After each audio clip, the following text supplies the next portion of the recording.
Now, try to wrap your head around this. A country has a central bank, like most countries do, a bank that it legally and constitutionally owns. But the government cannot withdraw money from this bank because this bank is now controlled by a global financial body. Where do you think this is happening? I know the picture gives you a clue. Yes, it is Pakistan. The International Monetary Fund has deprived Pakistan of financial sovereignty, meaning the IMF has decided that Pakistan cannot withdraw money from its own state bank, the State Bank of Pakistan. The government cannot take money. It sounds a bit harsh, but it's well deserved. And we'll tell you why. First, the story. Islamabad recently went to the IMF with a proposal, a request rather, to keep taking loans from the Central Bank of Pakistan. Islamabad said it would take loans worth 2% of its GDP. It needs this money to run the country for the next fiscal year. How did the IMF respond? With a big fat no. It rejected the request simply because Pakistan already has debts to pay. Let me show you some numbers. These are estimates of the State Bank of Pakistan. The country's total external debt right now is a cosmic $116 billion, 116 billion. Out of these, it owes at least $7 billion to the IMF alone, $11 billion to Paris Club, 12 billion bonds to Eurobond and Sukuk, 17 billion to China, thanks to the CPEC, the China-Pakistan Economic Corridor, $33 billion to multilateral donors, and the remaining $42 billion to several other entities like the G20 and the OIC. This is Pakistan's external debt, $116 billion. This government is indebted to almost everyone who is willing to lend. And no, it cannot blame previous governments for the soaring debt. This is all Imran Khan's doing, a lot of it. What does he have to say about it? Listen to this.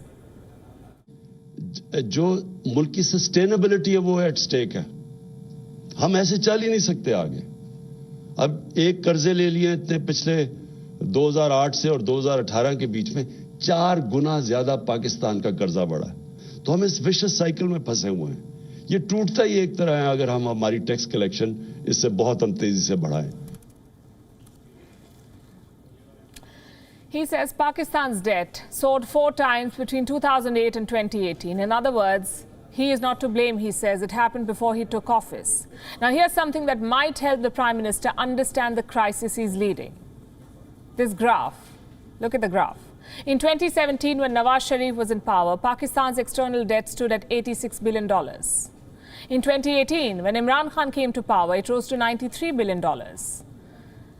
And this after the Prime Minister promised to lift Pakistan from the shackles of financial slavery, as he put it. This is how he did it. In 2019, the debt shot up further to $100 billion. In 2020, $110 billion. And in 2021, as of November, it stands at $116 billion.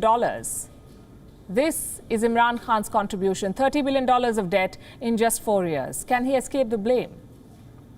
He's running a government that survives on borrowed money. It keeps borrowing from one country to pay another. It keeps borrowing from one institution to pay another. It's a never-ending cycle. What the IMF has done now is pull the brakes on it. It has categorically told Islamabad that no profits from the central bank's coffers will be transferred to the Pakistan government. It cannot draw from the bank until it achieves a desired cover for external debt.